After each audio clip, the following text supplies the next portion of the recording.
Bien, vamos a compartir pantalla.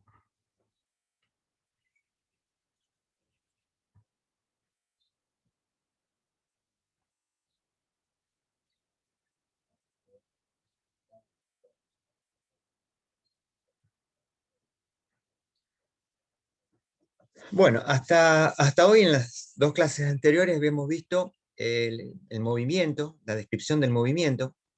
Habíamos definido posición, vector posición, velocidad y aceleración. Y nos habíamos concentrado en tres tipos de movimientos particulares, que es el movimiento rectilíneo, y en el movimiento del plano nos habíamos concentrado en el tiro parabólico o tiro oblicuo y el movimiento circular. La descripción del movimiento es una parte importante de la física clásica. Y lo que vamos a empezar a ver ahora es otra de las partes importantes, que es la dinámica y las leyes de Newton. Las leyes de la dinámica o de la mecánica de Newton son tres. La primera ley dice que todo cuerpo permanece con movimiento rectilíneo uniforme o en reposo si la suma de las fuerzas que actúan sobre él es cero, como vemos ahí. Bueno, esto es sencillo. Acá se agrega algo más a lo que ya habíamos visto en introducción. En introducción, cuando decíamos que la sumatoria de fuerzas era cero, suponíamos que el cuerpo estaba en equilibrio estático, en reposo. Pero eso vemos acá que se puede ampliar, y cuando la sumatoria de fuerza es cero, puede también permanecer en movimiento rectilíneo. Cuando decimos movimiento rectilíneo uniforme, estamos diciendo que el vector velocidad, o sea, la velocidad, es constante. Cuando decimos velocidad constante, al ser la velocidad un vector, significa que tanto su módulo, o sea, la rapidez, como la dirección y el sentido, se mantienen en el tiempo. Bueno, entonces, a partir de ahora, si la sumatoria de fuerza es cero, el cuerpo que estamos estudiando puede estar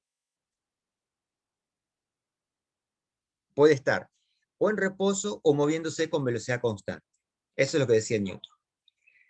La segunda ley: si la suma de las fuerzas que actúan sobre un cuerpo es distinta de cero, ahora ya no es cero, ¿no? Es distinta de cero, el cuerpo, tendrá una aceleración proporcional a la resultante de la sumatoria de fuerzas.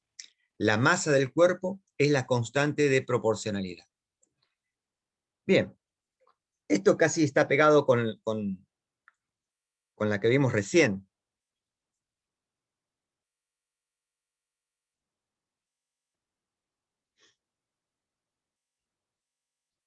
¿Qué quiere decir esto? Fíjense que la primera ley no tiene ninguna fórmula que podamos escribir, pero esta sí. Dice que la suma de todas las fuerzas que actúan sobre un cuerpo produce una aceleración, y hay una constante de proporcionalidad en la fuerza resultante y la aceleración, que es la masa del cuerpo. Esta es una expresión muy importante que aparece muy seguido en la física, y es debido a la segunda ley de Newton, ¿no? La expresión propia de la segunda ley de Newton. Fíjense que acá está contenido la primera ley, porque si la sumatoria de fuerza es cero, como decía en la primera, no hay fuerzas o suman cero todas las fuerzas. Si este término, este miembro es cero, este también lo será. Por lo tanto, la aceleración es cero, ya que la masa no puede ser cero si estamos hablando de un cuerpo. Si la sumatoria de fuerza es cero, la aceleración es cero. Y si la aceleración es cero, significa dos cosas: que la velocidad es constante o que es cero. Puede significar una de las dos cosas. ¿Qué sería constante también? ¿No? El cero es un caso particular de una constante. Entonces, si la sumatoria de fuerza es cero, la aceleración es cero, por lo tanto, la velocidad es constante. Un caso particular sería cero.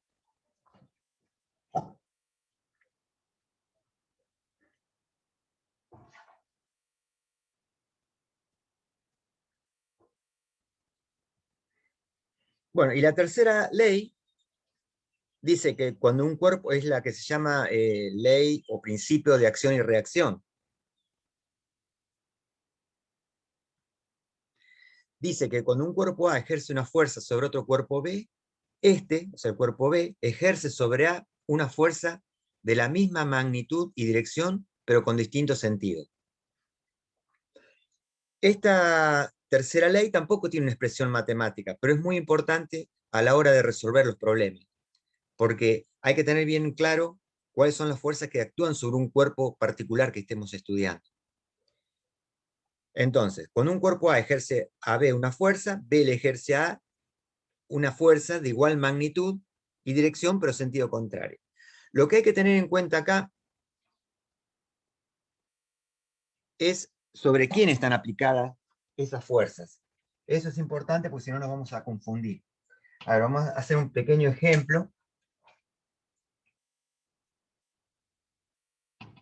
Supongamos una caja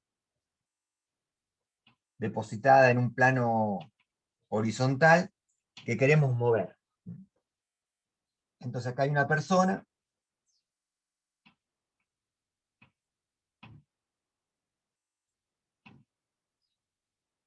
que está ejerciendo una fuerza sobre esa caja para moverla. Entonces, la fuerza que hace la persona sobre la caja es esta que yo estoy dibujando en rojo, vamos a ponerle F. El principio de acción y reacción dice que la caja entonces ejerce sobre A, o sea, sobre la persona, una fuerza de igual magnitud y dirección, pero sentido contrario. Por lo tanto, el vectorcito tendrá el mismo módulo, pero en sentido contrario. Bien. Supongamos que hay más fuerzas, ¿no? Y seguro que va a haber. Una es el rozamiento. El rozamiento de la caja con el piso, si nosotros tratamos de moverla para allá, el rozamiento irá en este sentido. Esta será la fuerza de rozamiento 1, vamos a llamarle, que hace el suelo sobre la caja.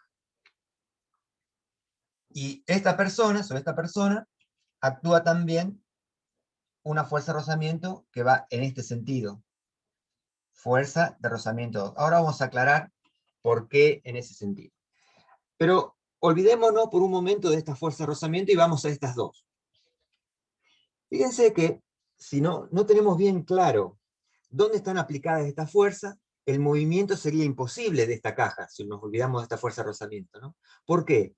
Porque si yo analizo esto, esta caja de masa M, pongámosle M mayúscula, ¿qué diría? Bueno, sumo las fuerzas en X. F para allá positiva, F para acá negativa. La tercera ley dice que son iguales en magnitud, por lo tanto, cuando hago esa suma me da 0. Entonces, esa caja no se movería nunca, sería imposible el movimiento. Pero lo que tenemos que tener en cuenta acá es que esas fuerzas están aplicadas en cuerpos distintos. Eso es lo importante. Si nosotros aislamos la caja, que es lo que queremos mover, y ponemos la fuerza que actúan sobre la caja, ahí tendremos solamente la fuerza que esta persona le hace a la caja, que sería esta que está acá. Vamos a dibujarla acá afuera. Esa fuerza F. La reacción F está aplicada sobre la persona, y a mí no me importa por ahora si la persona se mueve o no. Lo que estoy estudiando es la caja. Por lo tanto, ahora sí, vemos que esta caja de masa M, cuando actúa esta fuerza horizontal, se moverá, se acelerará en el sentido del eje X positivo tomado hacia la derecha, este eje, ¿no? Bien, y sobre la persona, entonces, voy a aislar la persona. La fuerza que está actuando sobre ella es la reacción que la caja hace sobre esta persona. Es esta fuerza para acá.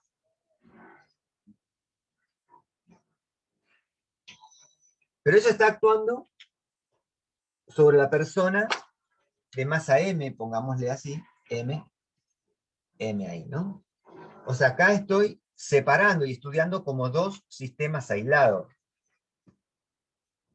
¿Qué le va a pasar a esta persona cuando empuje? Bueno, si vemos acá y aplicamos la segunda ley de Newton, actúa una fuerza en el sentido del eje X negativo, por lo tanto esta persona se deberá acelerar en ese sentido, hacia la izquierda. Eso generalmente cuando uno empuja algo, un cuerpo, no ocurre. ¿Por qué? Bueno, porque además sobre esta persona actúan otras fuerzas, como yo había puesto acá, la fuerza de rozamiento 2, que es la fuerza que hace el piso en sentido tangencial a él sobre esta persona. Entonces, si esta fuerza de rozamiento es igual a la fuerza que está ejerciendo la caja sobre la persona, esta persona empuja la caja sin moverse hacia atrás. Si volvemos a la caja, hay también un rozamiento acá, que es la fuerza de rozamiento 1, la que actúa sobre la caja. Bueno, si logramos mover la caja, quiere decir que esta F, la fuerza que le hemos aplicado a la caja, es mayor que la fuerza de rozamiento entre la caja y el piso. Por eso se va a mover. Mientras esta fuerza no supere el valor de FR1, la caja estará en reposo.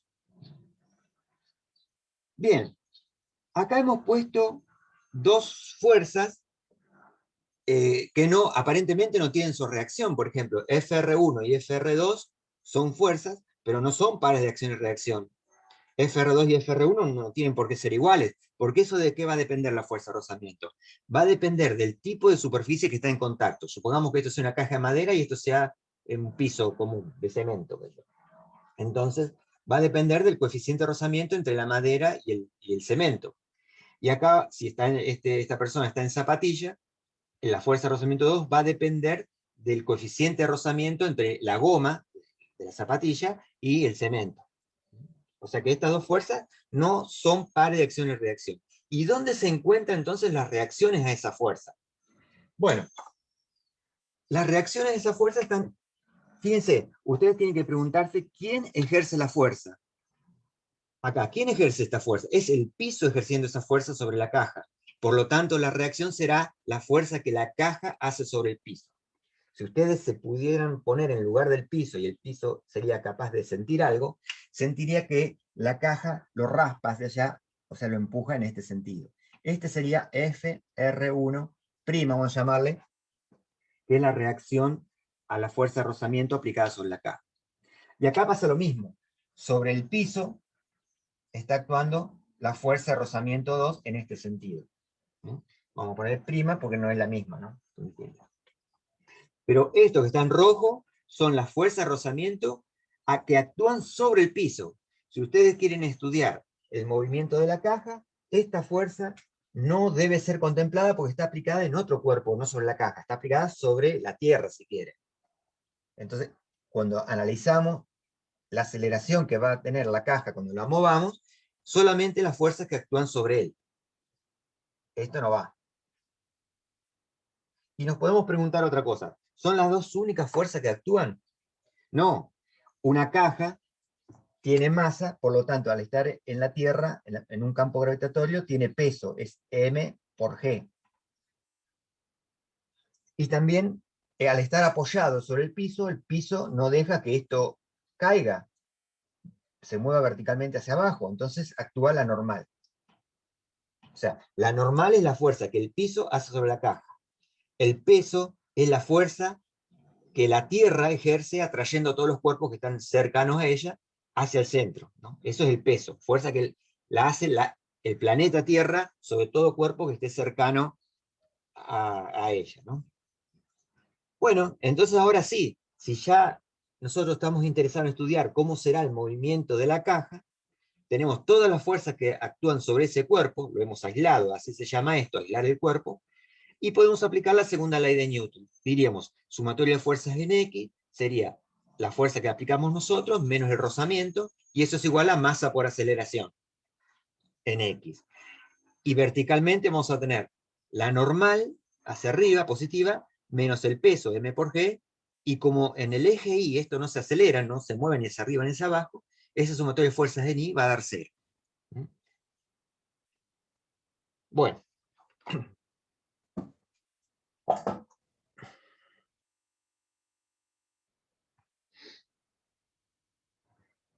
Bueno, esas son las tres leyes de Newton.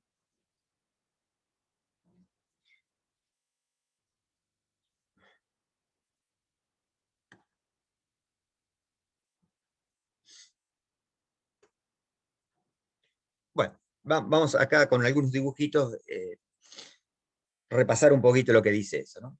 Entonces, supongamos que tenemos una manzana sobre una mesa sin rozamiento. No hay rozamiento entre la manzana y la mesa. Las fuerzas que actúan ahí son el peso de la manzana y la normal. Como esa manzana no está saltando ni se está yendo hacia abajo, decimos que la normal y el peso son iguales. Entonces, si le damos un impulso con la mano horizontal y la abandonamos, una vez que se deja de estar en contacto con la mano, la manzana estará afectada por esas dos únicas fuerzas, normal y peso. Eso quiere decir que como son iguales, la sumatoria de fuerza es cero. Por lo tanto, la manzana se moverá con velocidad constante y en línea recta, ¿no? O sea, es una redundancia decir en línea recta y velocidad constante, porque si la velocidad es constante significa que su dirección también es constante, aparte de su módulo. Es decir, que tiene que ser en línea recta, no hay otra posibilidad. Bueno, ¿qué ocurre si la mesa es más corta? ¿No? Fíjense ahí. Impulsamos la manzana otra vez y una vez que se pone en movimiento, las dos únicas fuerzas son la normal y el peso. Esas dan una suma de cero porque son iguales. Pero la normal es el producto que está sobre la mesa, del contacto entre la mesa y la manzana. Fíjense que una vez que se termina la mesa, desaparece la normal y solamente queda el peso actuando sobre la manzana. Entonces, fíjense cómo la trayectoria cambia. Hoy el movimiento era rectilíneo. Cuando deja de actuar en la normal, porque ya no está más en contacto con la mesa, la única fuerza que actúa es el peso. Por lo tanto, la trayectoria ya no es rectilínea ni uniforme, sigue una parábola.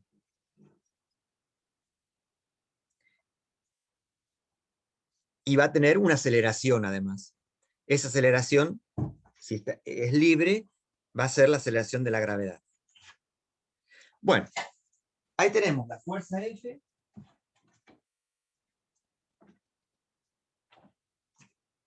que es la fuerza que hace el peso de la Tierra sobre la manzana. ¿Y dónde está la reacción? Toda fuerza tiene su reacción según la tercera ley de Newton. Bueno, me están recibiendo bien porque acá dice que es inestable la conexión. Bueno, ahí está. La reacción a la Sí, se fuerza entrecorta peso. un poco a veces. Sí, acá me puso un cartel que no está muy estable. Bueno, esperemos que sí, o cualquier cosa me avisa. El peso tiene como reacción una fuerza de igual magnitud, como dice la tercera ley de Newton, pero está aplicada en el centro de la Tierra.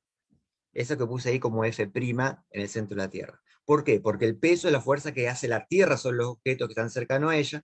Por lo tanto, la tercera ley de Newton, principio de acción y reacción, dice que la manzana, en este caso, hará sobre la Tierra la misma fuerza, pero en sentido contrario. Pero como está aplicado en el centro de la Tierra, no nos importa si estamos estudiando la manzana. Eso es lo que tienen que tener en claro, ¿no? Solamente nos importa la fuerza peso, que es la que actúa sobre el cuerpo que estamos estudiando.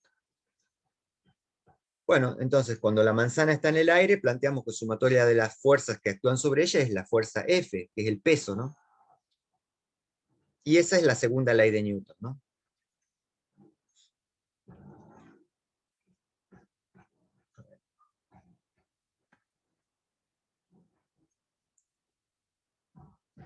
Si la aceleración decimos que es la aceleración de la gravedad, reemplazamos G por A y nos queda que F es igual a M por G. Pero ya sabíamos que eso es el peso. El peso es igual a M por G. Profe, ¿Sí? una consulta. ¿Por qué F no se pone negativo y F' positivo? Según mi eje Y, sería F negativo y F' Sí. positivo. Está bien. Fíjate que yo indico el vector F, ¿no? F lo indico como vector. Cuando vos después vas a reescribir el vector con sus componentes, por ejemplo, si yo tuviese que escribir el vector F, como está indicado ahí, sería, en dos componentes sería 0 menos F.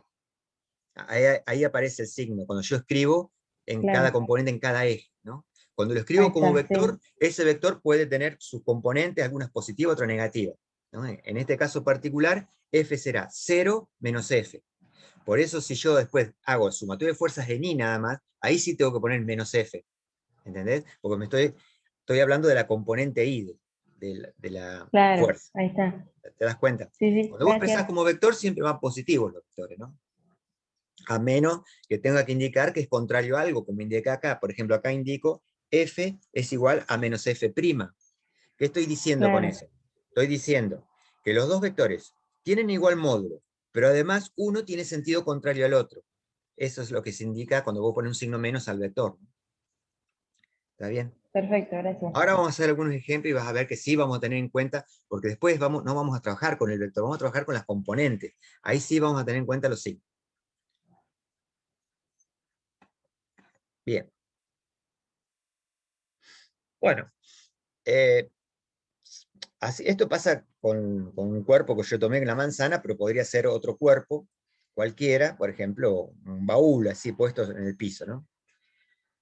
Si este plano, en lugar de mantenerlo horizontal, lo rotamos, se escucha un ruido bárbaro, ¿no? Están trabajando acá los vecinos con la patarrera, disculpen si no, si molesta mucho eso, ¿no? Bueno, si rotamos el plano, fíjense una cosa lo que ocurre acá, ¿no? La normal siempre es perpendicular al plano, ¿no? Y el peso siempre es vertical, siempre apunta hacia el centro de la Tierra. Acá se ve claramente, en este pequeño ejemplo, que normal y peso no son pares de acción y reacción. En la figura que está a la izquierda, donde el baúl ese está en reposo sobre un plano horizontal, la normal y el peso tienen la misma magnitud, porque ese baúl no se acelera ni hacia arriba ni hacia abajo, o sea que la normal menos el peso debe dar 0, o sea que la normal es igual al peso. O sea, reúne todas las condiciones para hacer principio de acción y reacción. Son de igual módulo y tienen la misma dirección y sentido contrario.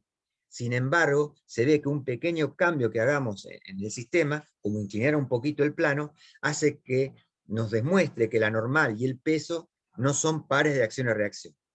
Porque en este caso, cuando el plano está inclinado, se ve que ya de entrada hay una cosa que no se cumple, tener la misma dirección, ¿no?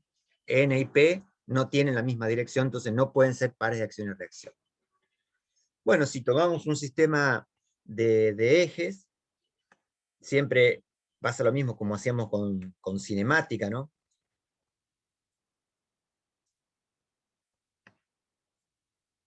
Profe, perdón, que le Sí, interrumpa de vuelta. dale. Una consulta. ¿N y P no son pares de acción y reacción en este caso que la superficie rote o pueden Nunca, ser en la nunca, nunca, superficie? Ah, nunca, nunca, claro, nunca, nunca. perfecto. Nunca, porque Gracias. vos lo podés pensar de esta manera. ¿Quién ejerce la fuerza normal? La fuerza normal la ejerce el piso sobre el cuerpo. ¿Está bien? Y vos podés decir, ¿quién ejerce la fuerza peso? La ejerce la tierra sobre el cuerpo. Entonces, fíjense que ustedes dirían, ¿y dónde está la reacción a la normal? Me pueden preguntar. Bueno, la reacción a la normal, si la normal es la fuerza que hace el piso sobre el cuerpo, va a ser una fuerza que hace el cuerpo sobre el piso. Siempre tienen que estar los dos mismos cuerpos interactuando. ¿Está bien? O sea, sería una fuerza, la reacción a la normal sería una fuerza que yo tendría que dibujar en el piso hacia abajo. Pero como yo estoy estudiando el baúl, el movimiento del baúl, esa fuerza no Claro, me importa porque está actuando sobre el suelo, no sobre el baúl. ¿Está bien? perfecto. Gracias. Bien. Bueno, entonces, nosotros cuando vamos a resolver un problema, aislamos el sistema y ponemos la fuerza que actúan sobre el cuerpo que estamos estudiando en un sistema de referencia. Cuando hablemos de plano inclinado, y en aquellos casos donde el cuerpo que estudiamos puede deslizar hacia arriba o hacia abajo en ese plano inclinado, conviene elegir el sistema de referencia con el eje X paralelo al plano, como dice acá, ¿ven? Normalmente uno estudia el sistema tomando el eje X horizontal y el eje Y vertical, pero en los casos de los planos inclinados, siempre que el cuerpo pueda deslizar subiendo o bajando por él, conviene, igual se puede hacer de la otra forma, ¿no? Pero es conveniente tomar el eje X paralelo al plano y el eje Y perpendicular al plano. Entonces, como hemos tomado un sistema de referencia, podemos plantear la segunda ley de Newton para cada eje. Por ejemplo, en el eje X, la sumatoria de fuerzas en X nos va a quedar la proyección del peso en ese eje, que será P por el coseno del ángulo que forma P con el eje X. Pero ese ángulo no es dato. El dato generalmente es el ángulo que forma el plano inclinado con la horizontal. Pero resulta que decir P por coseno del ángulo que forma con el eje es lo mismo que decir P por el seno del complemento, que es el ángulo θ, que es el dato del problema, ¿no? O sea, cuando proyectamos entonces el peso en el eje X, vamos a multiplicarlo por el seno del ángulo que forma el plano inclinado con la horizontal. Bueno, y es la única fuerza que actúa en el eje X, ya que la normal está toda en el eje Y, entonces no tiene nada, su componente cero con respecto al eje X. Por lo tanto, la segunda ley de Newton dice que P por seno θ es igual a masa por la aceleración en X. Y de ahí podemos despejar la aceleración, ¿no? M pasa dividiendo, y luego podemos decir que el peso es M por G, entonces cancelar M, y nos queda que la aceleración con que bajará una caja por un plano inclinado, fíjense que no hay rozamiento, ¿no? Eso es importante. Yo acá, si no, tendría que poner otra fuerza. ¿Cómo actuaría la fuerza de rozamiento? Actuaría a lo largo del eje X también, y oponiéndose al movimiento, ¿no? O sea, estamos en un ejemplo donde no hay rozamiento entre la caja y el plano inclinado. Bueno, y ahí tenemos la aceleración que va a ser G por seno de θ. En el eje Y tendremos la normal, positiva, está apuntando directamente en el eje Y hacia arriba, y hacia abajo será la proyección del peso en el eje Y. Si en el eje E que lo hicimos con el seno del ángulo, en el eje Y con el coseno. Como queda apuntando en el sentido negativo del eje Y, tiene un signo menos, como habías preguntado hoy, ¿no? Bueno, y como sabemos que en el eje Y no se acelera, la M por A es 0, entonces nos quedó ahí, y podemos despejar el valor de la normal, que será P por coseno de θ, pero como P es masa por gravedad, lo podemos escribir así. Bueno, ahora vamos a la dinámica del movimiento circular. La segunda ley de Newton, que lo aplicamos acá para las traslaciones, también se puede aplicar en la rotación. Acá se complica un poquitito. Habíamos visto que para el movimiento circular, la aceleración en general de una partícula que gira en una circunferencia tiene dos componentes. Una componente radial, fíjense que ahí dice R con un sombrerito arriba, significa que es en la dirección del radio. Acá el radio está medido desde el centro, como habitualmente se hace, del centro de circunferencia hasta el perímetro, y tiene un signo menos porque esa aceleración está dirigida hacia el centro de la circunferencia, como habíamos dicho hoy. Hoy no, en la clase pasada. Esa aceleración también se le llama, por esa razón, centrípeta.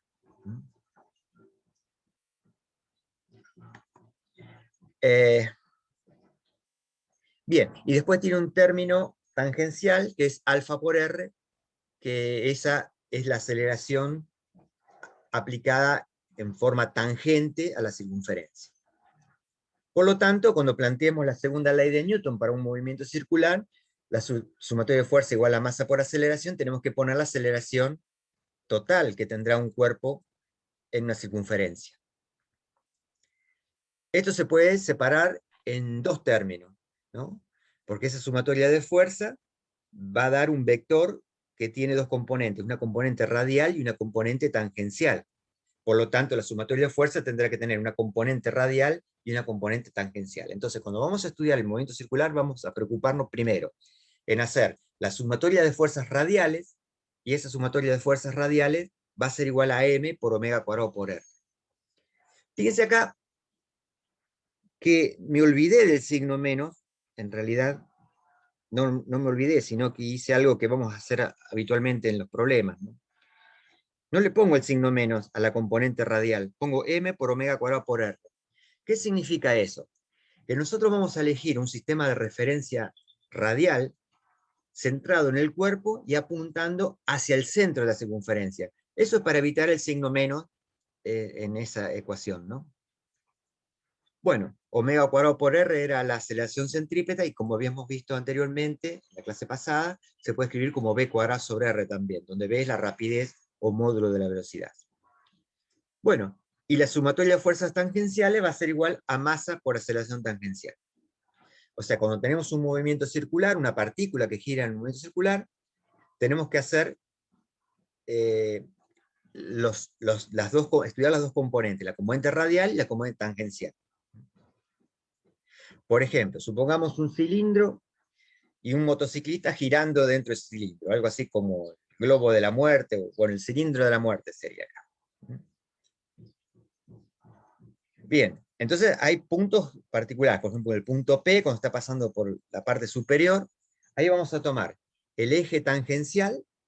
Fíjense que el radio R yo no lo marqué en el radio del cilindro, sino que lo estoy poniendo como si el motociclista y la moto es un punto, y ese punto lo concentro en el centro de masa del sistema, ¿no? Entonces, para facilitar el movimiento, podemos decir que la rotación de esa persona en la moto, en la circunferencia, es la rotación de un punto que está a una distancia R igual a la distancia que hay desde el centro de la circunferencia hasta el centro de masa del sistema, ¿no? Bueno, entonces elegimos el sistema, un eje tangencial, y fíjense lo que yo les decía hoy, el eje radial lo tomo centrado en el cuerpo y apuntando hacia adentro. Como sabemos que la aceleración debe tener siempre en un momento circular esa dirección hacia adentro, la aceleración centrípeta, entonces ahí me va a quedar positivo. Cuando está pasando por Q, ahí el eje tangencial va a ser S, siempre tangente a la circunferencia que describe, y el radial siempre apuntando hacia el centro de la circunferencia. Entonces, en el punto P, ¿qué vamos a tener? Bueno, ¿cuáles son las fuerzas que actúan sobre el cuerpo que está en movimiento? El cuerpo o partícula es hombre-moto, ¿no? Bueno, el peso de todo el sistema, M por G. Y la normal, fíjense ahí apareció en celeste, la letra en amarillo, la normal que apunta hacia el interior, ¿no? Porque como va él moviéndose en el interior de la circunferencia, entonces la fuerza que hace la superficie es hacia adentro. Entonces las dos fuerzas apuntan en el sentido del eje radial positivo, como lo tomé yo, lo tomé hacia adentro. Entonces directamente pongo M por G más N. Tanto el peso como la normal apuntan hacia el centro de la circunferencia. Por lo tanto, eso es igual a la masa por la aceleración centrípeta, que la voy a escribir como velocidad al cuadrado sobre R. Bueno, y la sumatoria de fuerzas tangenciales es 0. ¿No? Fíjense que las dos únicas fuerzas que actúan sobre el cuerpo en estudio son la normal y el peso, y estas apuntan en el eje radial. Por lo tanto, no tengo fuerzas tangenciales. Es decir, que no se acelera tangencialmente. A sub t, la aceleración tangencial será 0, o lo que es lo mismo, alfa por r en ese punto es 0, ¿no? ¿Qué pasa en Q? En Q, el peso estará dirigido verticalmente hacia abajo también, mientras que la normal, perpendicular a la superficie, la normal en una circunferencia siempre va a apuntar en la dirección radial hacia el centro. Entonces, cuando hacemos la sumatoria de fuerzas radiales, tendremos, apuntando hacia el centro de la circunferencia, la normal. Ahora, ¿qué pasa con el peso? El peso no está ni en el eje radial ni en el eje tangencial, está oblicuo a los dos. Entonces tengo que descomponerlo. Cuando lo descompongo en el eje radial, fíjense que queda apuntando en el sentido exterior, hacia afuera, ¿no?, de la circunferencia, y eso va a ser igual al peso por el coseno del ángulo. El peso es m por g, entonces nos queda la normal menos la componente del peso igual a masa por aceleración centrípeta.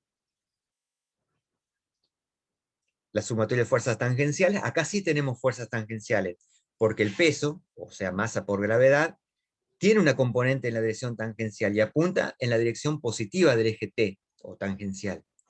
Y esto es mg seno de θ, esa es la componente del peso en esa dirección. Y eso sería igual a masa por aceleración tangencial.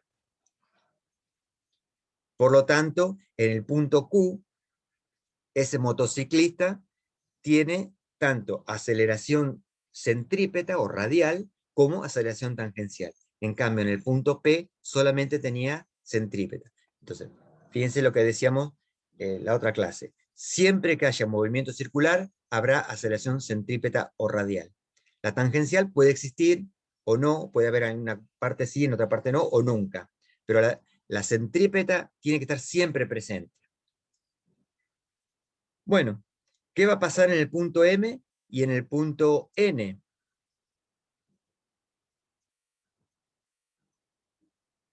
Vamos a hacerlo acá.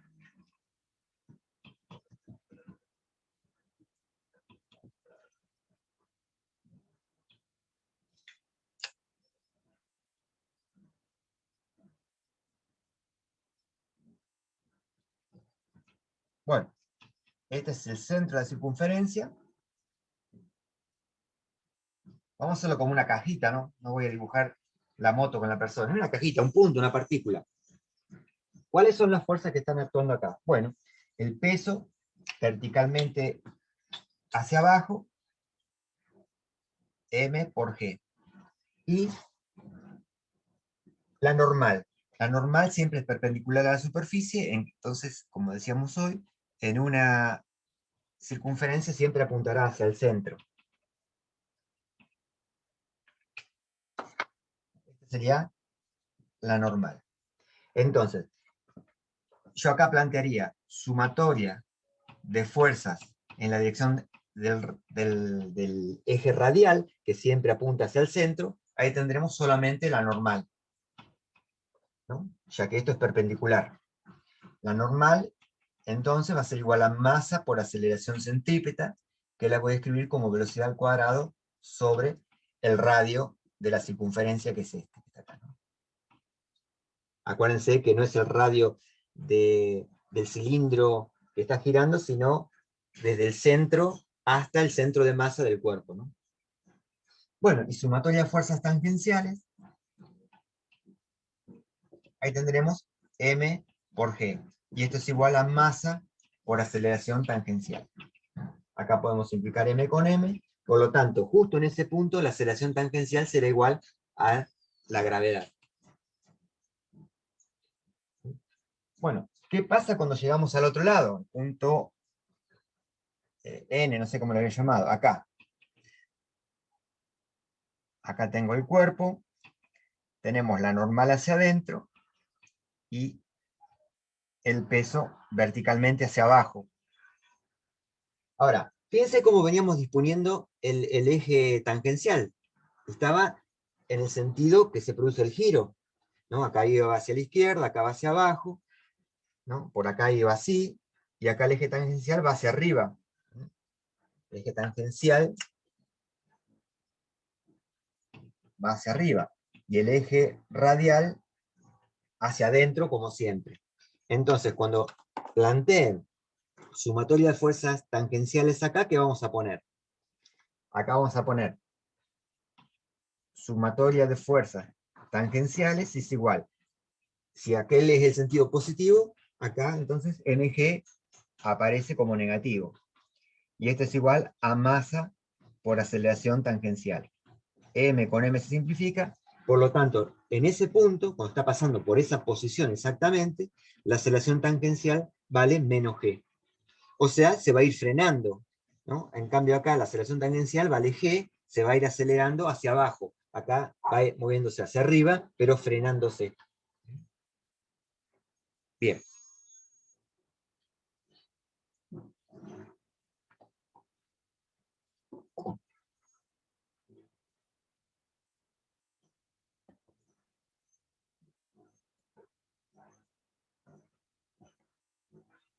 O sea, profe, que si el eje tangencial también va hacia abajo, el peso, digamos, se pone con el mismo signo que el eje tangencial, digamos positivo, y cuando van en sentido contrario, el peso pasa a ser negativo.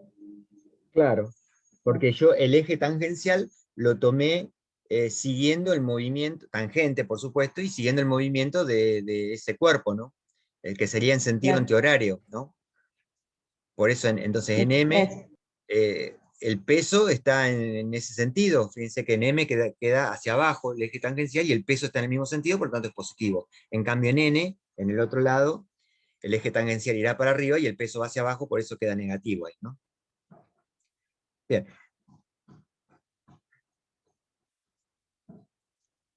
Bueno, Entonces, hasta ahora vimos la dinámica para la traslación, ¿no? Sumatoria de fuerza igual a masa por aceleración directamente, la dinámica de un cuerpo que gira, de una partícula que gira alrededor de una circunferencia, pero a veces hay una combinación de los dos movimientos. Por ejemplo, supongamos que tenemos ese auto y queremos estudiar el movimiento de ese auto, ¿no? Entonces, para estudiar el Osvaldo, movimiento... discúlpame, hay una ¿Qué chica en pasó? sala de espera. Hay una ¿Cómo? chica en sala de espera. Ah, gracias. Espera. No la veo acá. Qué raro, no me aparece.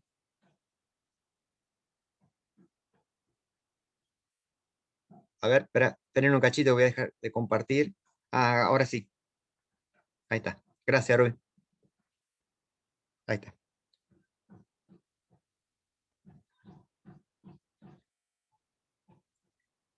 Bueno.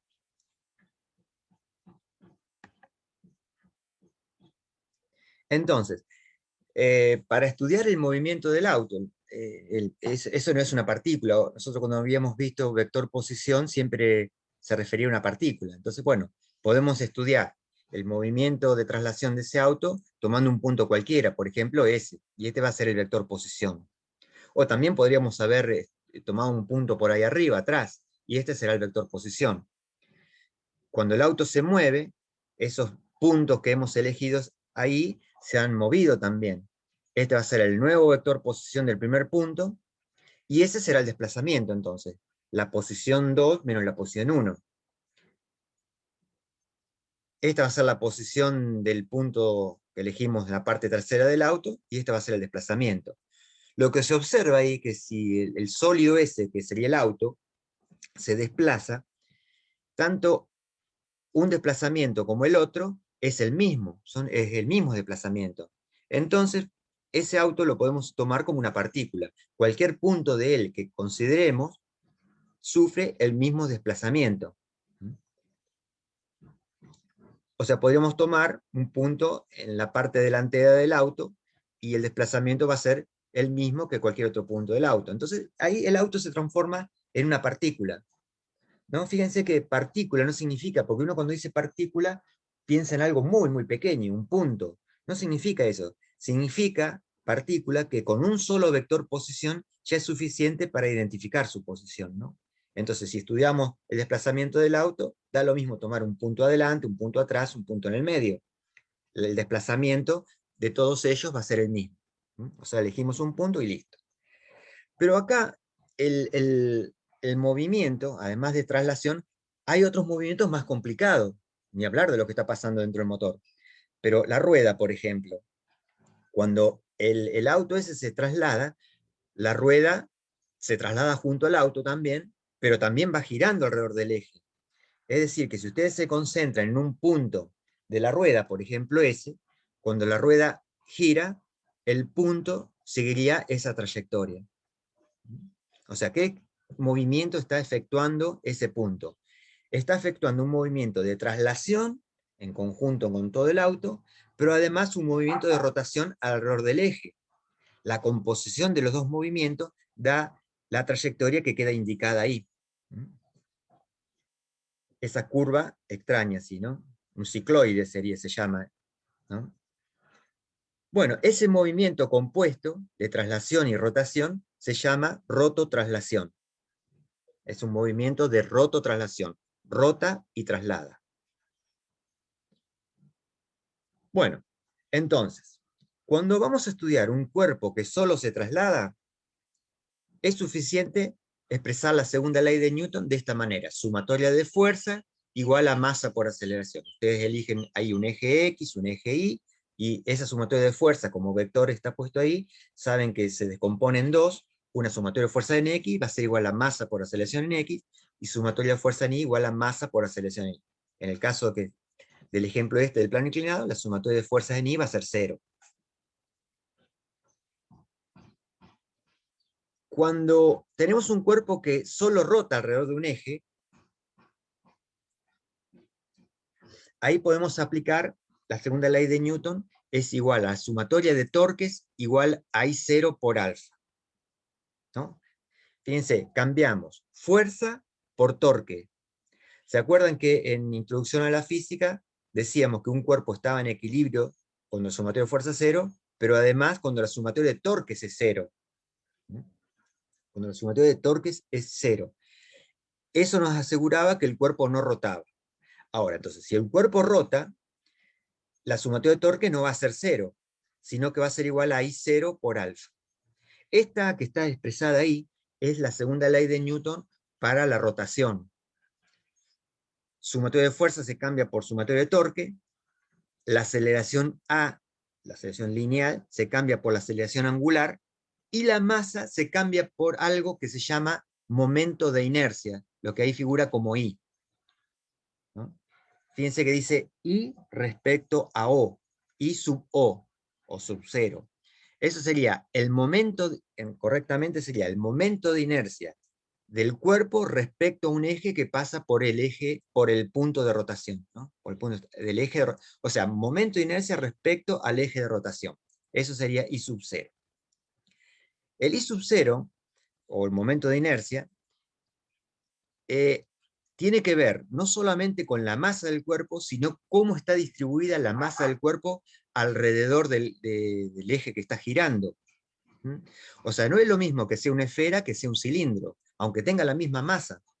La distribución de la masa alrededor del eje de rotación es distinta para una esfera que para un cilindro. Esos momentos de inercia se pueden calcular. Hay una definición, nosotros no vamos a meter en eso, simplemente lo vamos a sacar de una tabla. Si nosotros estamos estudiando cómo es el momento de inercia o sea, cómo es la rotación de un cilindro, buscaremos el momento de inercia de un cilindro, ¿no? De una esfera haremos lo mismo, pero está todo tabulado, eso en la práctica lo tiene en la tabla, y ahora la vamos a ver. Bueno, cuando el cuerpo rota y traslada, acá entonces hay que plantear dos ecuaciones. Una para la traslación, que sería la sumatoria de fuerza igual a masa por la aceleración del centro de masa. Fíjense, cuando el cuerpo es extenso, un sólido rígido, que rota y traslada, entonces la aceleración de que vamos a hablar es la aceleración del centro de masa. Y si va rotando también, cuando estudiemos la rotación, la sumatoria de torque respecto al centro de masa será igual al momento de inercia del cuerpo respecto a un eje que pasa por el centro de masa por la aceleración angular. Fíjense, ahí sería una especie en el dibujo ese de cilindro que tiene una cavidad como si fuera un yo-yo así, ¿no? Donde se enrolla una cuerda a una distancia de R minúscula. R mayúscula sería el radio de todo el cilindro. Uno tira de la cuerda con una tensión T, y si queremos estudiar el movimiento de ese yo-yo, de ese cilindro con una hendidura, tendremos que estudiar cómo se desplaza, cómo se traslada. ¿Quién? Su centro de masa, porque si estudiamos cualquier otro punto, ese punto va a seguir un movimiento complejo, porque ese punto se va a estar trasladando junto con todo el cilindro, pero además va a estar rotando alrededor del centro del cilindro. Entonces, nos conviene descomponer en el movimiento de traslación, pero ¿de quién? Del centro de masa nada más el movimiento de rotación de todo el conjunto alrededor del centro de masa. Por eso se plantean esas dos ecuaciones. Después vamos a hacer un ejemplo.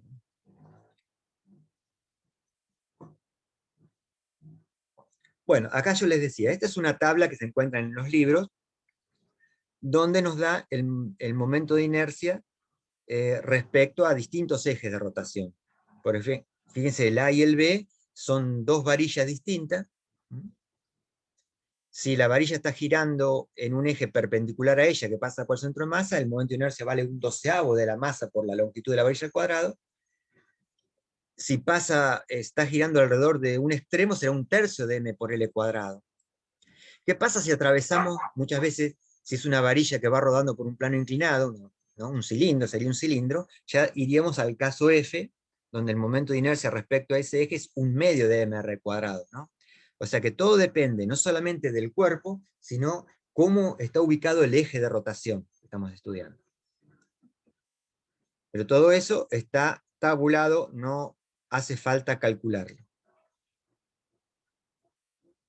Bueno, ahora, ustedes van a encontrar en los libros la mayoría de las veces, información sobre los momentos de inercia respecto a ejes que pasan por el centro de masa, que es, por ejemplo, todos los casos que están abajo, E, F, G, H e I, esos ejes están pasando por el centro de masa del cuerpo, ¿no? En el caso A también el eje pasa por el centro de masa, en el caso C también, y los únicos casos donde el eje no pasa por el centro de masa son el B y el D. Ahora, ¿qué pasa si yo tengo un cuerpo y que está girando alrededor de un eje que no pasa al centro de masa y yo no lo encuentro en la tabla, ¿no? En la tabla encuentro la mayoría de ellos pasando por el centro de masa. Bueno, ahí hay un teorema que se llama teorema de los ejes paralelos, a veces también se le llama teorema Steiner, así figura en algunos libros, ¿no? La deducción no vamos a hacerla, la tienen acá en el apunte. ¿Y a qué se refiere con teorema de los ejes paralelos? Supongamos que ustedes conocen el momento de inercia respecto a un eje que pasa por el centro de masa, ese que está pintado en azul ahí. Pero yo necesito el momento de inercia respecto a un eje, como es el que llamé Z ahí en negro, que no pasa por el centro de masa. ¿Cómo hago para obtener ese momento de inercia? Bueno, eso nos da el teorema de Steiner o de los ejes paralelos, esa relación, ¿no? Acá está la deducción para ver cómo llegamos, y lo importante es a lo que llegamos, que es eso que está acá. El teorema de Steiner dice que el momento de inercia respecto a un eje cualquiera es igual al momento de inercia respecto al centro de masa, más la masa por la distancia al cuadrado, distancia que separa al eje de rotación con el eje que pasa por el centro de masa. Esa distancia D es la distancia que hay desde el centro de masa hasta el eje que yo quiero considerar. Eso sí, los ejes tienen que ser paralelos, por eso el nombre de teorema de los ejes paralelos. Si el eje es perpendicular, bueno, hay otro teorema que se llama teorema de los ejes perpendiculares, pero ese no lo vamos a ver, ¿no? Es un poquito más complicado. Para los problemas que vamos a resolver nosotros, esto no nos alcanza. Voy para atrás y vamos a aplicar el teorema de los ejes para ver cómo funciona el teorema de los ejes paralelos a algo que tenemos acá. Fíjense la varilla A y la varilla B. Tenemos el momento de inercia respecto a un eje que pasa por el centro de masa vale 1/12 de ml cuadrado. Y supongamos que queremos calcular respecto a un eje que pasa por el borde. Supongamos que eso no esté en la tabla, y en la tabla esté solamente el que pasa por el centro de masa. ¿Cómo obtenemos el otro? Bueno, aplicando la fórmula que vimos recién, ¿no? Entonces recuerden esto, 1/12 de ml cuadrado es respecto al centro.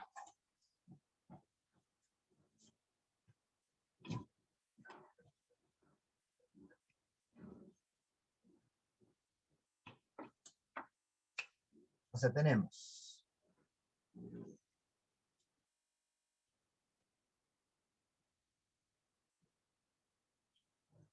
la varilla, acá va a estar el centro de masa, y este es el eje de rotación. Entonces está rotando así la varilla, ¿no? Bueno, entonces, en el libro encontramos que en la tabla y del centro de masa es 1/12 de m por L cuadrado. M mayúscula, minúscula, lo mismo, ¿no? Todo depende. Ahora, nosotros queremos saber cuál es el momento de inercia respecto a un eje paralelo al anterior,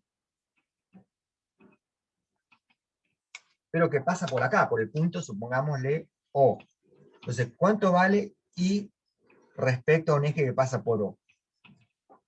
Bueno, si esa varilla tiene longitud L, de acá hasta acá es L, la distancia que hay entre este eje y este eje es L sobre 2. Bueno, entonces vamos a aplicar el teorema de Steiner. El teorema de Steiner dice que I sub 0 es igual a I del centro de masa más M por D al cuadrado. D es precisamente L sobre 2, la distancia que hay del eje que pasa por el centro de masa al eje que pasa por O.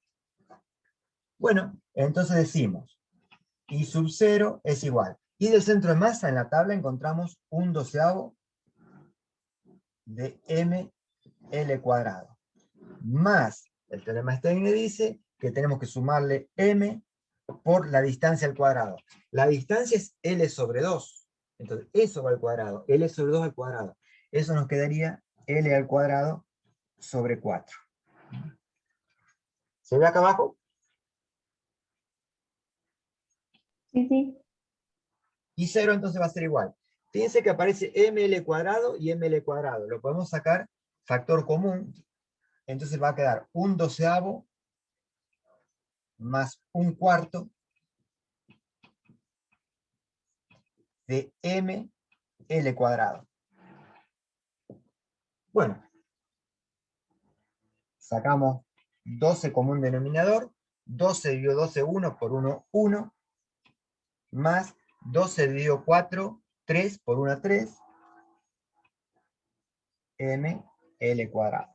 Sigo acá arriba. Acá. ¿Espera? Sí. Y 0 nos quedó entonces. 3 más 1, 4. 4/12 de ml cuadrado. Simplificando, dividimos por 4. 4 por 1, 4. 4 por 3, 2. Y 0 es igual a 1/3 de ml cuadrado, ¿no? Y esto es lo que encontrábamos en la tabla para un eje que pasa por el borde del... O sea que es redundante. Si nosotros sabemos el teorema de los ejes paralelos, darnos el momento de inercia respecto a un eje cualquiera que no pase por el centro de masa es redundante porque nosotros contamos con una herramienta para calcular el momento de inercia respecto a ese eje. Bueno.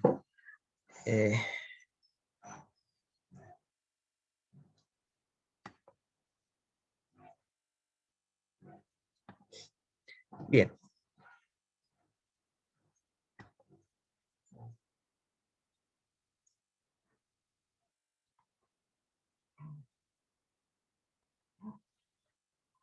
Eso ya estaba.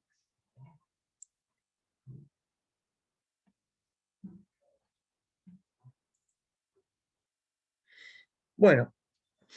Este es lo último.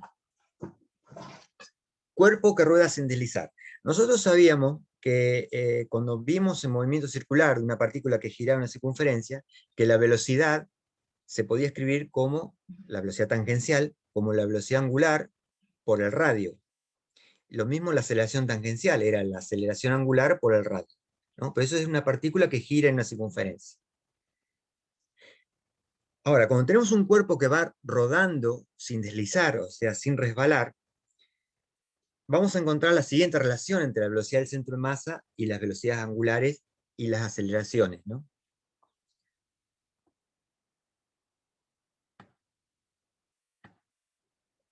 Bien, supongamos un cilindro, o podría ser una esfera también, eso no importa.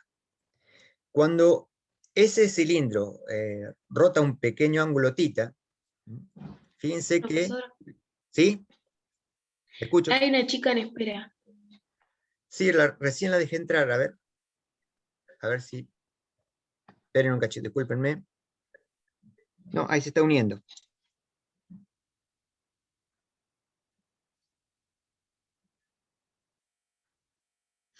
Ahí dice uniendo. Sí, ya le di entrada, así que gracias.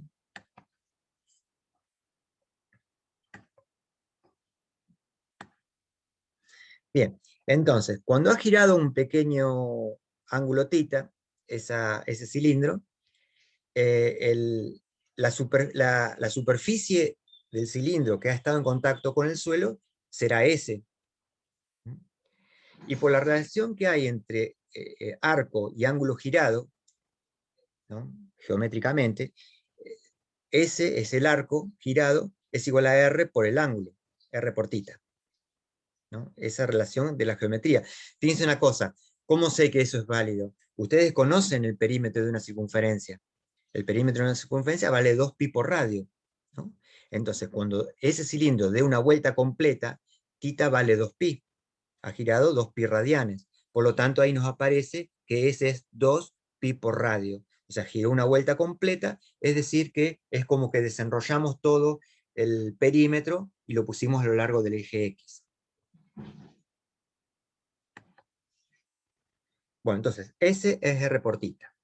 Entonces, cuando eso rueda, S va aumentando, ¿no? Cada vez va teniendo más longitud en contacto con, longitud de circunferencia en contacto con el suelo. S cambia con el tiempo. El radio no, y tita también. Cuando va girando, el ángulo girado va aumentando. Entonces son S y tita son dos cantidades que varían con el tiempo. Si la derivamos, de S a dt sería la velocidad del centro de masa, y de tita a dt sería la velocidad angular. Entonces fíjense que para un cuerpo que rueda sin deslizar, la velocidad del centro de masa siempre va a ser igual al producto de la velocidad angular por el radio. O sea, lo mismo que la relación que hay entre la velocidad de una partícula que gira una circunferencia y la velocidad angular.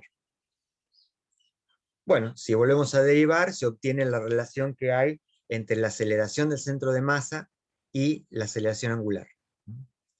O sea, velocidad del centro de masa igual a omega por r y aceleración del centro de masa igual a alfa por r, son dos relaciones, dos fórmulas que valen siempre que nos digan que el cuerpo rueda sin deslizar. Ahora, si el cuerpo rueda y desliza, ya no hay relación entre la velocidad angular y la velocidad del centro de masa, ¿no? Son cosas distintas.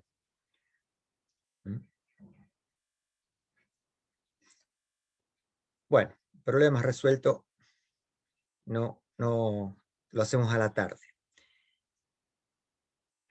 Ahora vamos a ver cómo trabajamos entonces con la rodadura de un cuerpo en un plano inclinado, ¿no? Primero yo voy a compartirles un video y después hacemos algo en el pizarrón de cómo tratar ese tema. Vamos a mirar este video.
Bueno, lo que vimos ahí es tres cuerpos, dice que tenían la misma masa y el mismo radio, tres cuerpos que pueden rodar.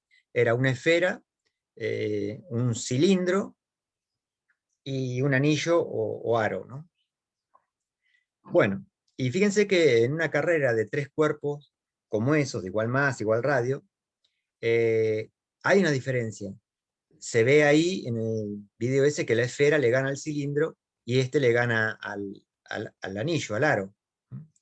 Bueno, ¿cómo podríamos haberlo, sin haber hecho la experiencia esa, cómo podríamos haber obtenido el orden de llegada de esos cuerpos, ¿no? Entonces vamos a ver, vamos a tomar un cuerpo,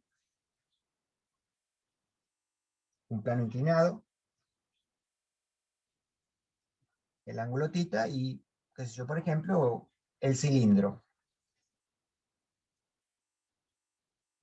Ese es el cilindro. El cilindro tiene un radio R, Bueno, vamos a elegir el eje X hacia abajo, paralelo al plano, el positivo hacia abajo, esto va a ser el eje X, por lo tanto, perpendicular al plano va a estar el eje Y. ¿Cuáles son las fuerzas que actúan sobre este cilindro? Bueno, el peso, M por G, y el rozamiento. Bueno, y como está en contacto con el plano, la normal.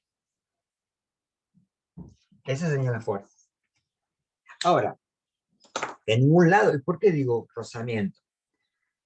Ahora, para que un cuerpo ruede por un plano inclinado, sí o sí tiene que haber rozamiento.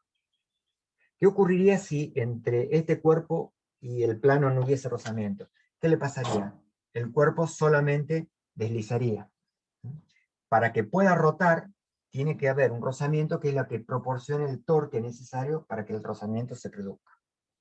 Y además debe ser tal ese rozamiento que haga que el cuerpo no deslice, sino que simplemente ruede. Bueno, entonces, como vamos a estudiar el movimiento de este cilindro, este es el centro de masa, es un movimiento de rototraslación, ¿no? El cuerpo se traslada a lo largo del eje X, pero también va rotando. Entonces, planteamos la segunda ley de Newton para la rototraslación, para la traslación, empezamos por ahí. Sumatoria de fuerzas en X. ¿Qué tendremos en X? Bueno, en X vamos a tener la componente del peso en esa dirección, queda apuntando, fíjense, el peso queda apuntando en el eje positivo, eje X positivo.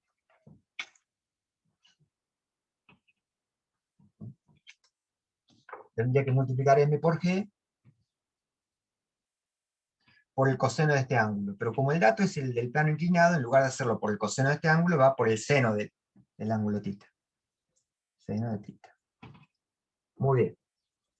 Y el rozamiento va en sentido del eje X negativo. Y esto es igual a masa, entonces, por la aceleración del centro de masa. Bueno, nosotros queremos saber la aceleración con que va a bajar ese cilindro, ¿no? Porque después lo queremos comparar con la aceleración que tendrá una esfera, con lo que tendrá un anillo, y podremos determinar quién baja más rápido, ¿no? Como vimos en esa carrera. El problema acá es que la aceleración del centro de masa es desconocida, pero también la fuerza de rozamiento es desconocida. Bueno, acá una cosa que tienen que tener muy en claro. En rodadura, la fuerza de rozamiento no vale mu por n como valía en traslación. La fuerza de rozamiento lo tienen que escribir así, fuerza de rozamiento. Y veremos cómo obtenerla, ¿no? No se puede escribir mu, ¿se acuerdan que la fuerza de rozamiento para una caja que se mueve, ahí, ¿no? F, la fuerza de rozamiento acá la escribimos como mu dinámico por la normal. Si se está moviendo, es mu dinámico. Si estaba estático, no se movía, es mu estático, ¿no? En rodadura, esto no es cierto para aquello, ¿no? En rodadura no vale. Simplemente lo que vamos a hacer es escribir una fuerza, que vamos a llamarle F sub R, fuerza de rozamiento, y tendremos que averiguar de otra manera el valor, ¿no? Bueno, pero tenemos más ecuaciones. Como sabemos que esto va rotando, podemos plantear la sumatoria de torque respecto al centro de masa. Bueno, a ver, el centro de masa está acá. Fíjense, la normal pasa por el centro de masa. No hace torque, torque cero, no hay distancia. Acuérdense de torque, fuerza por distancia, ¿no? El peso pasa por el centro de masa, no hace torque. La única fuerza que hace torque es el rozamiento, ¿no? ¿Y cómo será el torque del rozamiento? Bueno, lo hará girar en sentido horario. Acá vamos a tomar, nosotros cuando veíamos en estática, tomábamos siempre el sentido antihorario positivo. Acá, en dinámica, conviene hacer lo siguiente. Conviene decir, bueno, si esto va rodando hacia allá, vamos a tomar positivo los torques que contribuyan con el movimiento en ese sentido. Fíjense que si ustedes tiran con esta fuerza rosa para allá, este cuerpo va a girar en ese sentido, en sentido horario sería acá, ¿no? Entonces, como esto sé que rueda, y cuando rueda va moviéndose en sentido horario, tomo torque positivo en ese sentido. Por lo tanto, el torque de la fuerza de rozamiento va a ser el valor de la fuerza de rozamiento por la distancia que hay desde la fuerza de rozamiento hasta el centro de masa es R, y listo, no hay más nada, ¿no? Las otras dos fuerzas no hacen torque. Por lo tanto, esto va a ser igual a ¿qué cosa? Habíamos visto que la sumatoria de torque en dinámica es igual al momento de inercia del cuerpo respecto al eje que pasa por el centro de masa por la aceleración angular alfa. Estas son entonces las dos expresiones que toma la ley de Newton para la traslación y para la rotación del cuerpo. Bueno, ¿de qué estamos hablando acá? Estamos hablando de un cilindro. Vamos a la tabla y encontramos que para el cilindro, el momento de inercia respecto a un eje que pasa por el centro de masa, fíjense después, pero que es longitudinal, ¿no? El eje, es 1/2 de mr cuadrado. Bueno, ¿qué más? Sabemos que este cuerpo rueda sin resbalar, por lo tanto, la relación que hay entre la aceleración del centro de masa y la aceleración angular es que la aceleración del centro de masa es alfa por r. Por lo tanto, podemos venir a esta ecuación y nos va a quedar la fuerza de rozamiento por r igual, fuerza de rozamiento por r igual, y del centro de masa, 1/2 de mr cuadrado. Eso es el momento de inercia respecto al eje que pasa por el centro de masa para un cilindro. Esto está acá. Por alfa. Y alfa, si lo despejo de acá, va a ser la aceleración del centro de masa sobre el radio. Bueno, miren, acá está R. Este R puede pasar acá abajo y se me hace R cuadrado, ¿no? Este R está multiplicando, pasa dividiendo, R por R cuadrado, y acá tengo R cuadrado también. Entonces, ese R cuadrado se irían con el de arriba, con el del numerador, entonces lo simplifico. Por lo tanto, nos queda que la fuerza de rozamiento es igual a 1/2 de la masa por la aceleración del centro de masa. Bueno, entonces, ¿qué hacemos con esto? Y vamos acá arriba. Ahí.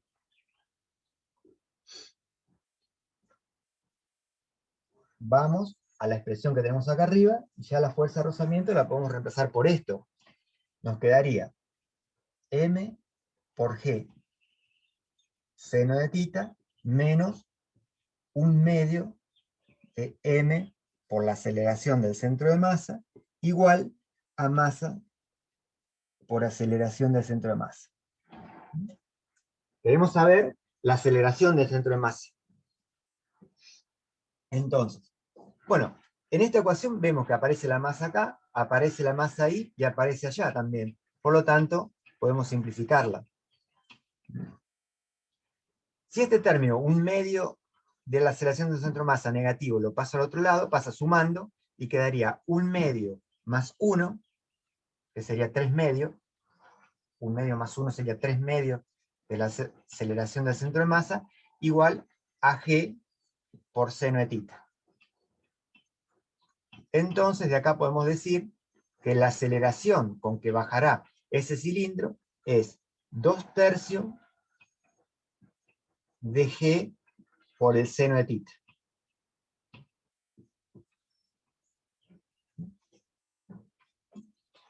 Bueno, si luego este valor lo ponen acá, pueden sacar el valor de la fuerza de rozamiento, ¿no? Bien. Bueno, esa es una forma de hacerlo. Si me hubiesen pedido en un problema calcular la aceleración y la fuerza de rozamiento, tengo que seguir por este camino. Hallo la aceleración del centro de masa, luego tomo ese valor, lo pongo acá, 2/3 de g por seno de θ, el 2 con el 2 me quedaría 1/3 de m por seno de θ. Fíjense entonces cómo la fuerza de rozamiento va a depender únicamente del seno del ángulo, ¿no? Bueno, en realidad depende también del momento de inercia, porque este 2/3 no viene de cualquier lado, sino que viene de haber puesto ese momento de inercia, ¿no? Ahora, si la pregunta hubiese sido, el problema hubiese preguntado, ¿halle la aceleración del centro de masa? Hay una forma más rápida de hacer esto. Vamos a hacerlo de esa forma para que vean las dos, después ustedes eligen la que quieran, ¿no? Voy a borrar esto, acuérdense de este resultado, y vamos a hacerlo de otra manera.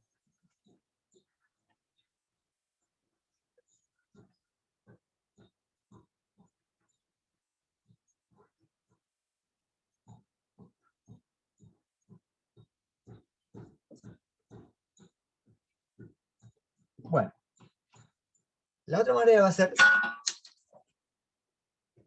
tomar torque respecto a este punto. Ese punto donde está apoyado el cilindro instantáneamente, ¿no? Está apoyado en la superficie del plano inclinado, se llama eje instantáneo de rotación. Porque podemos considerar que justo en ese instante, esto es, todo el cuerpo está rotando alrededor de ese punto. Entonces se llama eje instantáneo de rotación. Entonces, cuando tienen un cuerpo que rueda sin resbalar, rueda y traslada, ¿no? Sin resbalar, rota y traslada sin resbalar, hay un punto que es el eje instantáneo de rotación, y se puede tomar torque respecto a ese punto. O sea, las dos posibilidades son o tomar torque respecto al centro de masa, o tomar torque respecto al eje instantáneo. En el caso que tomemos respecto al centro de masa, vamos a necesitar, para calcular la aceleración del centro de masa, una sumatoria de fuerzas adicionales también, ¿no? Sumatoria de fuerzas en X. En cambio, si nosotros elegimos el eje instantáneo de rotación, la sumatoria de torque respecto a O va a ser la siguiente. Respecto a O, la normal pasa por O, no hace torque. El rozamiento es una fuerza que pasa por O, no hace torque. Entonces el único torque que voy a tener es el torque de la fuerza peso. Entonces, tendría que hacer la fuerza peso por esta distancia, la distancia al punto O. Es más fácil en este caso, como hacíamos en introducción, descomponer ese vector en dos direcciones, ¿no? Una componente en el eje Y, la componente Y del peso pasa por O, no hace torque. Entonces la única que hará torque acá es la componente en el eje X del peso. Entonces la componente en el eje X es M por G por el seno de tita, ¿no? Proyecto esto en el eje X. Por la distancia, que es R. Bueno, entonces el torque que tengo respecto a O es solamente el del peso. Más concretamente la componente X del peso. Y según la segunda ley de Newton para la rotación, esto es igual al momento de inercia respecto al eje que pasa por O, al eje instantáneo, por alfa. Bien, entonces, nosotros teníamos que el momento de inercia sacado de tabla para un cilindro es 1/2 de m por r cuadrado. Entonces acá tenemos que aplicar el teorema de los ejes paralelos para obtener el momento de inercia respecto a ese eje. Porque este eje, el que pasa por O, no es el que pasa por el centro de masa, está a una distancia r. La distancia que hay del centro de masa hasta O es r. Por lo tanto, el teorema de los ejes paralelos dice que esto va a ser igual al momento de inercia respecto al centro de masa, 1/2 de mr cuadrado, más la masa por la distancia al cuadrado, especialmente es r de nuevo, entonces va a quedar r al cuadrado. O sea que el momento de inercia respecto al eje instantáneo para un cilindro es 1/2 de mr cuadrado más mr cuadrado, suman eso, da 3/2 de mr cuadrado. Muy bien. Bueno, y como siempre, la relación entre aceleración tangencial y angular es esta, ¿no? La aceleración del centro de masa sobre R, ¿no? La misma que usamos hoy. Entonces, si vamos a esta ecuación, nos queda M por G por seno de tita por R igual. Hay 0, ¿qué es esto? 3/2 de mr cuadrado por alfa, que es la aceleración del centro de masa sobre R. Este R puede pasar acá abajo, se hace R cuadrado y se simplifica con el que está en el numerador, con este que está acá arriba. La masa se simplifica también, y de ahí podemos despejar la aceleración del centro de masa, que es igual a 2/3, paso 2 multiplicando, 3 dividiendo, de G por seno de θ. Es decir, el mismo resultado que nos había dado cuando planteamos sumatoria de torque respecto al centro de masa y sumatoria de fuerzas en X. Fíjense que de esta manera obtenemos la aceleración del centro de masa sin haber pasado por la fuerza de rozamiento. En ningún lugar aparece la fuerza de rozamiento, ¿no? Obtiene el mismo valor. Por eso, me parece que cuando el problema pide hallar la aceleración del centro de masa, directamente toman torque respecto al eje instantáneo. Ahora, si pide fuerza de rozamiento y aceleración del centro de masa, van a necesitar la sumatoria de fuerzas en X también. Acá no necesitamos, solamente con torque nos arreglábamos. Bueno, volvamos a la carrera de cuerpo, no rodando. Esta va a ser la aceleración del centro de masa de la esfera. Bueno, de la esfera no, del cilindro. ¿Qué pasa? ¿Cuál será la aceleración del centro de masa de una esfera que va? Ahora, un detalle, si ustedes observan acá, había cosas que estaban de más en lo que proponía el video. Decía que tenían que tener igual masa e igual radio. Vemos que la aceleración del centro de masa, para un cilindro por lo menos, que baja rodando por un plano inclinado, no depende ni del radio ni de la masa. No aparece en ningún lado ni la masa en el radio. ¿Qué quiere decir eso? Que cualquier cilindro que yo tire, tiene que ser macizo, por supuesto, no importa el radio, no importa la masa, todos bajarán con la misma aceleración. O sea, si yo hago una carrera del cilindro, los largo todos desde la misma línea de partida, todos los cilindros llegarán abajo del plano al mismo tiempo. No importa su radio ni su masa. O sea que la condición que ponían en el video de que tenían que tener el mismo radio y la misma masa está por demás, ¿no? No era necesario. Bueno, ¿qué pasa si hubiésemos tirado una esfera? ¿Qué es lo que cambia? Vamos a plantearlo de esta forma. Supongamos ahora que ese dibujito se refiere a una esfera. ¿Qué tendremos que cambiar acá? Sí, lo único que cambia es el momento de inercia, ¿no? O sea, dijimos hoy que el momento de inercia era cómo se distribuía, daba cuenta ese número, cómo se distribuye la masa alrededor del eje de rotación. Entonces, en una esfera, la masa no está distribuida de la misma manera que en un cilindro, ¿no? Aunque cuando lo pesemos tengan la misma masa, ¿no? Entonces, ¿qué tenemos que hacer? Si esto es una esfera, lo que tenemos que buscar es el momento de inercia para una esfera, que era 2/5, si ustedes buscan en la tabla, 2/5 de mr². 2/5 de mr². Bueno, como estamos tomando torque respecto al eje instantáneo de rotación, entonces tengo que aplicar Steiner, tengo que hacer I respecto a O.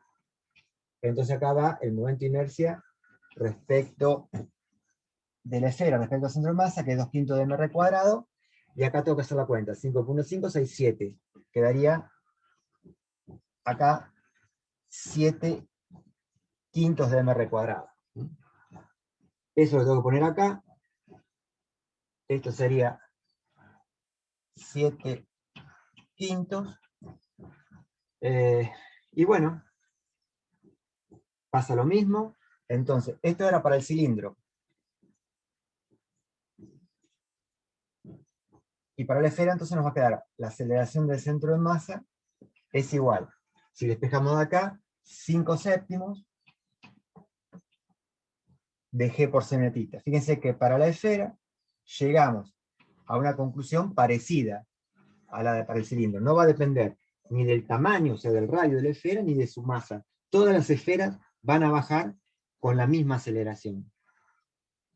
Esta es la esfera. Bueno, quedaría para el... ¿Por qué Sí, sí, te ¿Por escucho. qué 5/7? No, pensé ¿De que dónde salió era el 5/7? 7/5. El 7/5 ¿te das cuenta dónde salió? Es de Sí, acá, ¿no? Esto lo buscas en la sí, de tabla. la suma. Dice 2/5 de mr². Entonces, como tengo que aplicar el teorema de Steiner de los ejes paralelos, tengo que hacer 2/5 de mr² más la masa por la distancia que corren los ejes, que es r, o sea, mr². 2/5 más 1 me da 7/5. Ahí está. Entonces, esto lo tengo que poner acá, en el I0. Pongo acá entonces, 7/5 de mr² por alfa, que es A de centro de masa sobre R. se cancelan R, y tengo que despejar la aceleración del centro de masa de acá. Por lo tanto, el 5 que está dividiendo pasa multiplicando, y el 7 que está multiplicando pasa dividiendo al otro lado. Por eso quedó Ahí está. 5 séptimos, ¿no? 5 séptimos, ahí está. ¿Te das Claro, cuenta? gracias. Está bien. Sí, sí. Bueno, entonces, nosotros que veíamos en el video ese, ¿quién ganaba la carrera? Ganaba la esfera, ¿no? La esfera, segundo salía el cilindro, y último salía el anillo. Bueno, ¿qué pasa acá? ¿Cuánto vale 5 séptimos? Ah, no traje la calculadora. ¿Cuánto es 5 séptimos? Si hacen la cuenta. 0,714. 0. Sí, Ruiz, te escucho. 0. 714. 714. Sí. Y para el cilindro, 2 tercios es 0,66, ¿no? 2 tercios, Sí. 0,66, sí.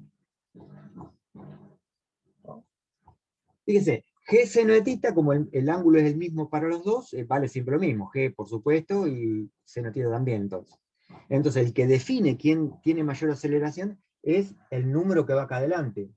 Para la esfera, ese número, 5 séptimos, es 0,7 y pico. Para el cilindro es 0,6.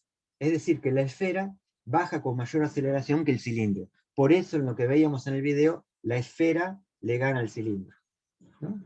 El que salía último era el aro.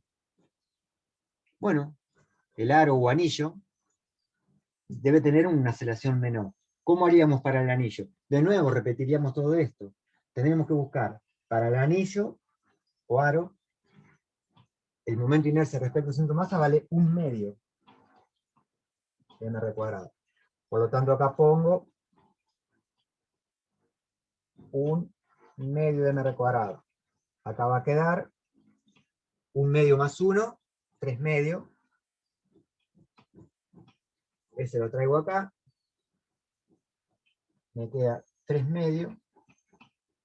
Y cuando lo... No, ¿qué pasó acá?